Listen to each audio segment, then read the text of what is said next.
Welcome to my channel, my Showbiz Corner. Viewers, supporters, subscribers.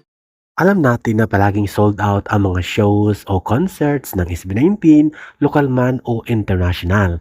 Kaya heto nga ang pinaka-latest, ang kanilang Grammy Museum interview at performances.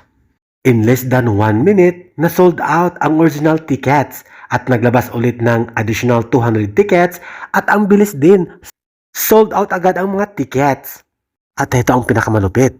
Due to public demand, overwhelmed public demand at request ng 18, dapat sa mas malaking venue na may 2,000 until 3,000 concert goers o attendees ang makakapasok at makakapanood. Kaya heto, nasusulat, the exact venue remains unconfirmed, but maybe either the Ray Charles Terrace or the Clive Davis Theater. Dagdag pa sa post na Britman Stone, just in, due to overwhelming demand, SB19's Grammy Global Spin Live audience is now expected to exceed 200 after additional tickets were released. The exact venue remains unconfirmed, but maybe either the Ray Charles Terrace or the Clive Davis Theater.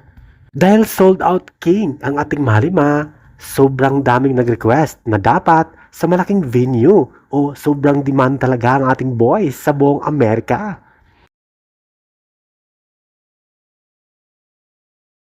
Thank you for watching, guys. See you in the next video and update. Please like and subscribe to my channel. Keep watching. God bless everyone, and always remember, be yourself and be a good one.